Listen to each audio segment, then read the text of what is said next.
ইতিহাস লিখলো Bangladesh cricket team.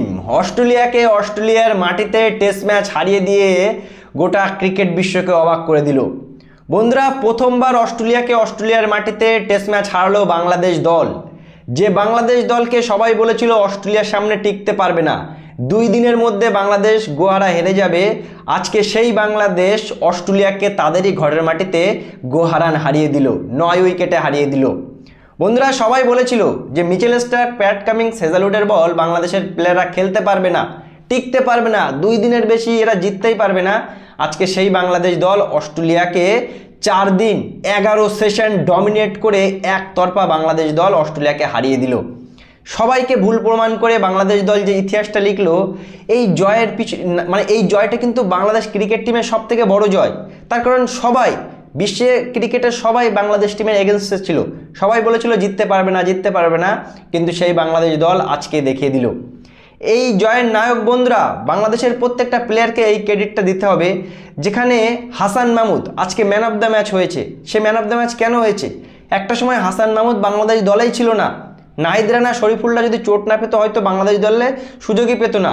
County ক্রিকেটে performance করে বাংলাদেশ দলে সুযোগ পেয়ে প্রথম ইনিংসে 6 উইকেট, 198 রানে অস্ট্রেলিয়া প্রথম ইনিংসে অল আউট হয়ে যায়, যেখানে 6 উইকেট একা নেয় হাসান মাহমুদ।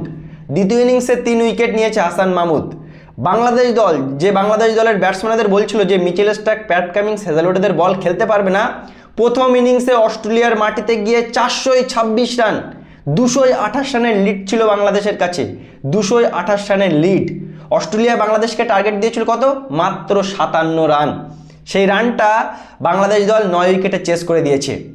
আর ওদিকে মেহেদী হাসান মিরাজের ক্রেডিটটাও দিতে হয়, যে মেহেদী হাসান মিরাজ আমরা দেখতে পেলাম যে বাংলাদেশের হয়ে প্রথম ইনিংসে 65 রান করেছে ইম্পর্টেন্ট সময়।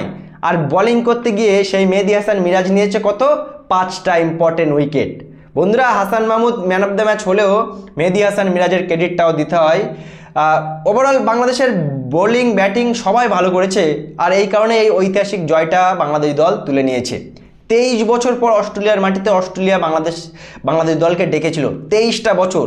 মুশফিকুর রহিম 21 বছর ধরে খেলা করেছে, সেই মুশফিকুর রহিমও প্রথমবার খেলছিল। ইনএক্সপিরিয়েন্স একটা টিম, প্র্যাকটিস ম্যাচে বাজেভাবে হেরেছিল, সবাই বলেছিল টিকতে পারবে না, কিন্তু সেই বাংলাদেশ দল দেখিয়ে দিল যে ভাই, ক্রিকেট আমরাও খেলতে পারি। বন্ধুরা, অসাধারণ জয় বাংলাদেশের ক্রিকেট টিমের।